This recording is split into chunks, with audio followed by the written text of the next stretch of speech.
Kami po ang pamilya Basilan. Ako po si Captain Andy Basilan. At ito po ang aking pamilya. Ako po ay may 3 anak, 2 babae at 1 lalaki. Sa kasalukuyan po ay hindi nakarating yung aking anak na lalaki. At siya po ay nag-aaral sa FEU at kumukuha ng kursong engineering. Ako si Lucy, may bahay ni Andy, isang nurse at kasalukuyan tumutulong sa aming mga negosyo. Ako po si Anne Lorraine, ako ang panganay na anak at kasalukuyang first year med student sa UARM. Ako si Adrienne Lee, ang bunsong anak, kasalukuyang nag-aaral sa San Beda College na kumukuha ng kursong accountancy. Si Andres ay produkto ng isang inang single parent na iniwan ang kanyang ama sa edad na 6 na buwan. Sa kanyang murang edad, naranasan niya kung gaano kahirap ang buhay. Kung kaya't higit niyang binigyan ng pagpapahalaga o prioridad ang edukasyon bilang tungtungan o stepping stone upang maabot ang kanyang ambisyon. Mula sa kinikitan niya sa maliit na ari-ariang minana niya sa kanyang ina, na itaguyod niya ang kanyang edukasyon sa kolehiyo sa Philippine Maritime Institute sa kursong Bachelor of Science in Marine Transportation. Udyok ng matinding pagnanasang mabigyan ng magandang buhay ang kanyang ina, maging ang kanyang sariling pamilya. Naglingkod siya bilang isang seafarer na nagsimula sa entry-level na able seaman. At kalinsabay ng kanyang hindi mapasusubali ang paglilingkod at dedikasyon, tumaas ang kanyang ranggo mula 3rd mate, 2nd mate, chief mate at master mariner sa sunod-sunod na promosyon. Mailalarawan siyang isang ekselenteng kabiyak ng kanyang asawa. Sa kabila ng kalayuan niya sa pamilya ng maraming taon, sanhi ng kanyang trabaho, nagawa pa rin niyang maitaguyod sa kanyang pamilya ang mabuting pagpapahalaga o family values. Lalo na sa kanyang mga anak na naging disiplinado bilang individual.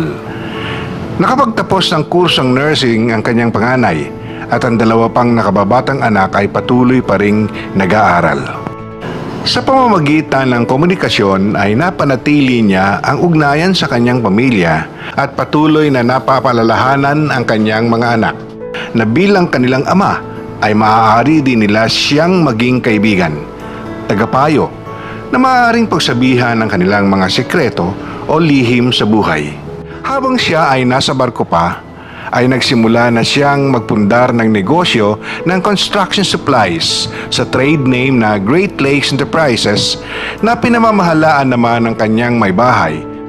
Habang patuloy na lumalago ang kanyang negosyo, nagpasya siyang magbitiw sa kanyang trabaho sa barko upang makasama ang kanyang pamilya at mga kababayan. Naisip niyang higit siyang kailangan ng mga ito at sapat na naman ang kanyang naipon. Sa kanilang pagtatagumpay sa ganitong larangan, pinalawak nilang mag-asawa ang kanilang negosyo sa iba't ibang larangan o linya, gaya ng catering, beauty parlor, machine shop, copra and fruit plantation, kasama na ang pagtatanim ng kalamansi.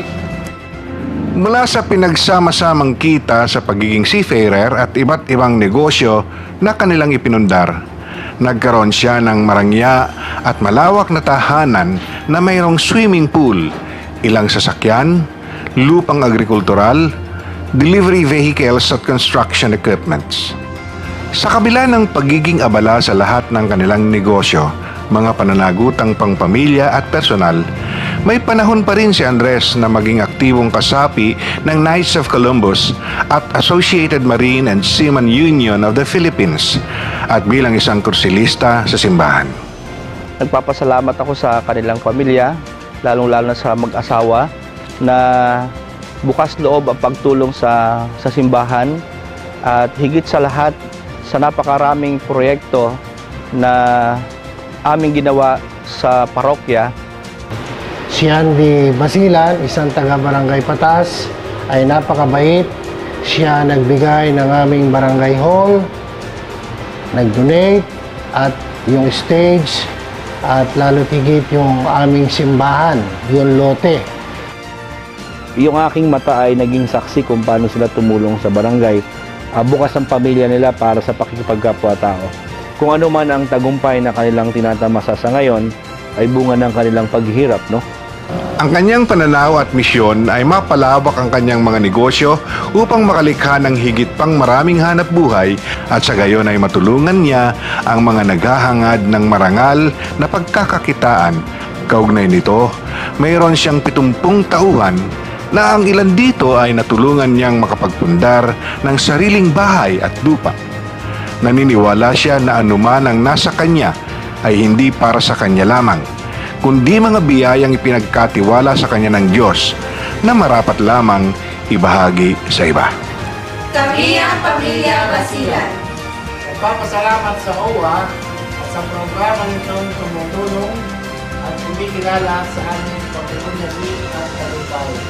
Kami ang Model OFW Family ng Region 4B.